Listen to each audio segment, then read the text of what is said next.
नमस्ते madam.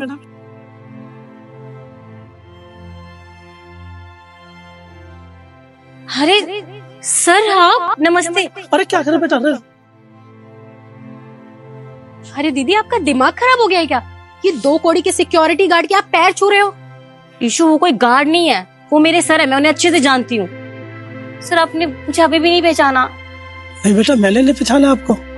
Sir please पहचानने की कोशिश कीजिए, मैं आपकी स्टूडेंट रह चुकी हूँ सर, प्लीज। मैम ऐसा कैसे हो सकता है? ये 2 कौड़ी का सिक्योरिटी गार्ड आपके सर कैसे हो सकते हैं?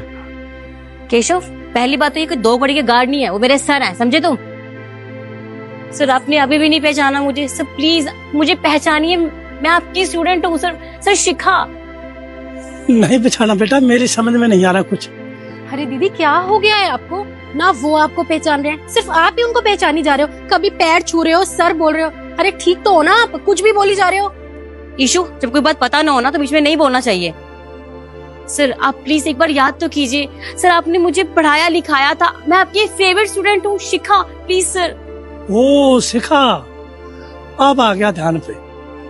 अरे बेटा तो बहुत ही इंटेलिजेंट थी अपनी क्लास में, बहुत ही अच्छा पढ़ाई में लिखाई में, और वैसे भी वो बोलती ना तो वो दया करता है भक्ति का हमें परमात्मा देना। अब आया ध्यान में। बेटा तू तो बहुत बदल गई, यहाँ कैसे? सर आपको पता है, मैं आज बहुत बड़ी कंपनी की मालकिन हूँ, सिर्फ आपकी वजह से, क्योंकि आपने मुझे पढ़ा लिखा के इस काबिल बनाया है जो आज मैं इस मुकाम पर खड़ी हूँ। सर आप आज इस हालत में, कुछ समझ में नहीं आ रहा।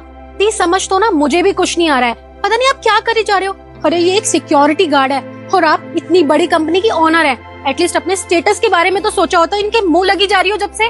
ईशु काम डाउन, मैं जानती हूँ कि तुम्हें कुछ समझ नहीं आ रहा, पर मैं तुम्हें समझाती हूँ कि मैंने इन्हें सर क्यों बोला।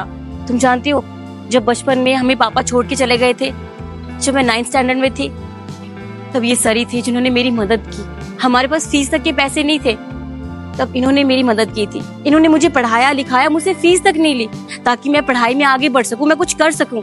और आज मैं जो कुछ भी हूं ना, वो सिर्फ और सिर्फ इनकी वजह से। और तुम दोनों इनकी बेइज्जती करते हो, तुम्हें शर्म नहीं आती? सर मैं आपको अच्छे से जानती हूँ, आप इतने अच्छे टीचर थे, आपने बहुत बच्चों को पढ़ाया, आपका अच्छा खासा परिवार था, फिर आज आपकी ऐसी हालत कैसे हो गई सर? वो बेटा सब कुछ ठीक था, मैं स्कूल से आ रहा था ना, बहुत बुरा एक्सीडेंट हुआ बेटा, उसमें मैंने अपना पैर गंवा दिया और 2 साल घर पड़ा रहा बेटा, और 2 साल के अंदर और बूढ़ा हो गया। फिर किसी ने काम नहीं दिया, किसी ने भी काम नहीं दिया। अब ये गार्ड की नौकरी मिली है तो परिवार का तो खर्चा चलाना ही है ना। अब मैं ठीक हूँ बेटा, चलने आने लगा हूँ, और ये गार्ड की नौकरी मैं यहीं रहता हूँ। सर आपके साथ इतना बड़ा हादसा हो गया, आपने हमें बताया नहीं। सर आपने कम से कम किसी से मदद तो ली होती। अब क्या बताता बेटा, अब इस उम्र में कौन मदद करेगा मेरी? मैं ठीक हूँ। देखिए सर, मैं जानती हूँ कि आप हर हालत में खुद को संभाल सकते हैं, लेकिन सर मैं जानती हूँ आपने मेरे लिए बहुत कुछ किया है, मैं अभी आपकी मदद करना चाहती हूँ सर। देखिए सर, मेरा बहुत बड़ा ऑफिस है, मैं चाहती हूँ कि आप मेरे साथ मेरे ऑफिस में काम कीजिए। सर मैं जानती हूँ आप बहुत टैलेंटेड हो, आपके पास बहुत नॉलेज है हर चीज का। सर अगर आप मेरे साथ काम करोगे तो मुझे बहुत अच्छा लगेगा। अरे ना बेटा, मैं सही हूँ, अब ठीक हूँ मैं, अब नौकरी पे हूँ ना, तो बस इसी में गुजारा हो जाएगा। सर प्लीज आपके आगे हाथ जोड़ती हूँ, आप मेरे साथ चलिए। आइए सर आइए।